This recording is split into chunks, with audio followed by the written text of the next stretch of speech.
the stories that we're getting out of this year's NBA Finals is truly generational. We got Jason Tatum, Jaylen Brown, Luka Doncic all battling to win their first ever NBA championship, along with the Finals MVP award that's probably going to go to one of them. Kyrie Irving is going to be out there battling against his old team, which we all know they do not like each other. And then there's Porzingis, who's also going up against his old team, but I don't think anyone cares about that. But before we even get to the NBA Finals and start talking about matchups and how I think it's going to go, we need to talk about Game 5 between the Mavericks and Timberwolves because, my God, it was terrible. As soon as the game started, I noticed one thing that was probably going to change how the rest of the game was going to play out, and that was the fact that Rudy Gobert, for some reason, had the most shots out of the entire team. We're talking 7 attempts in the first quarter when players like Anthony Edwards and Karl Towns are getting like 3 and 5. And I know that a 2-shot attempt difference isn't that big of a deal, but when Anthony Edwards and Karl Towns aren't playing their game, they're missing shots or not finding their looks or whatever, you want them to continue to get more shots, because we've seen from Anthony Edwards that he for some reason feels the need to resist from attacking the basket and really finding his shot, and instead he sets up other people as well, which can be good at moments, don't get me wrong, but there's times where we see him just pass up open shots every single time. I talked about it in my last video as well. And so when you're not giving him the ball and you're letting Rudy be the guy to score and do everything, it's not going to work out well. And since I already mentioned Cat, I just feel the need to say that I don't enjoy watching him play. And it sucks to say because I do love the Timberwolves. I wanted the Timberwolves to win this game. I had them going to the NBA Finals, whatever. But watching Cat not only have the stupidest fouls, which we all know he's kind of known for doing that, but he has the stupidest fouls, the dumbest, and I mean dumbest shot selection I've ever seen in the entire NBA history. The amount of times he takes these like one-legged, leaning, contested three-point shots, I can't stand it. It is so annoying to watch. And I know that he's self-proclaimed the best big man three-point shooter we've seen in the league, and there's no doubt about that, right? I know that he's great, we all know that, but some of these shots, not even fucking Steph Curry, not even Luka can make some of these. Okay, maybe I'm exaggerating a little bit, but whatever. Going into this game, I wanted the Timberwolves to win, not only because I like the Timberwolves, but because I also wanted this series to keep on going. I didn't want to have to wait a week to watch NBA Finals basketball, and even then, I would love to see like a Game 7 in this series. And unfortunately, we don't get that because the Timberwolves are actually terrible when playing at home. Like specifically Cat, who shot 10 for 37 from 3 when playing at home during the playoffs. And real quick, before I talk about the Mavericks, I do want to say huge shout out to the Timberwolves for actually cutting this game somewhat close. I mean, I don't really know, 20-point deficit still isn't close by any means, but I think they took it down from like 32. Like they had a couple runs that did give myself and a lot of the fans in the arena some hope and something to kind of grasp onto and say maybe they can do it. I mean, you had Ant hitting some crazy shots, Cat did, I think, hit a 3 at some point. Like they were hitting some big time shots,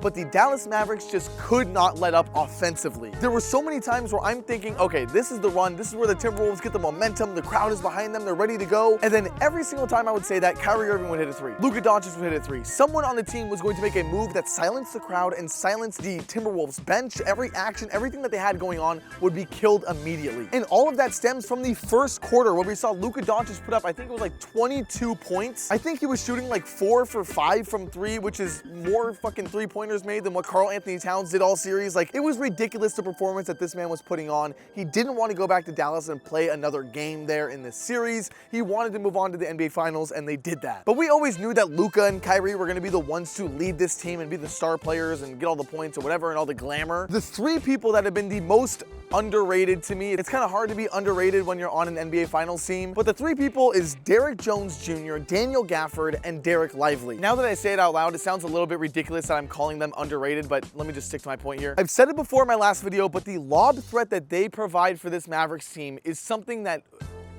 it's so understated. It's not talked about nearly as much as it should be. Not to mention the defensive side as well. Daniel Gafford has been extraordinary. He actually outplayed the Defensive Player of the Year when it comes to defense in this year's playoffs. It's ridiculous. I don't know how he does it. As for Kyrie, I don't think I actually have given him like proper credit because I feel like everyone always talks about him enough to the point where it's kind of obvious. From what we see on the outside perspective as fans, it feels like Kyrie Irving has been through a ton of hard times in these past couple of years. Boston was a hard place, in which he says it was because his grandfather passed away. A lot of Celtics fans will say otherwise, but then again, it is Celtics fans. In Brooklyn, I don't know if there was anything personal happening, but he was suffering through injuries. There was the entire, he can't play at home game situation. I mean, there was still a lot of things happening in the public eye. And I think that was really when everyone kind of turned against him and started kind of targeting him. And so to see him on this Mavericks team that accepts him, embraces him, loves having him around, Luka is so easily actually able to work with Kyrie. Like, they pair so well together, and it's just so refreshing to see, and it makes me happy to see Kyrie be so happy in this situation. Like, I don't know if you guys remember, but when he went to Dallas originally and said how much he loved it there and he liked Mark Cuban and everyone that was involved with the team, all of the media outlets said that he was lying, he's gonna request a trade in a year and all this stuff. I mean, Stephen A. Smith even said the guy should retire. But either way, props to both of these teams, because the Timberwolves did something that their franchise hasn't seen in quite some time, and the Mavericks are only 4 games away from winning an NBA title for the first time since 2011, which isn't that long ago, but I don't think anyone really saw them being a team to win another championship anytime soon. Because let's not forget, everyone said that Kyrie wouldn't work out and that Luka needs more help. Well, look at him now. That being said, the NBA Finals starts in about a week. I should have some more content up for you guys in the meantime, so be sure to like and subscribe if you haven't already. And sorry if this video was a bit different. I am not only up on a roof right now in Los Angeles, but I also kind of did everything off the top of my head because I didn't really have anything to prepare for this. But yeah, hope you guys all enjoyed. Be sure to comment down below your opinions, whether it's on this Western Conference Finals series or the NBA Finals that we're about to see in a week. Let me know everything down below. I read and respond to everyone. And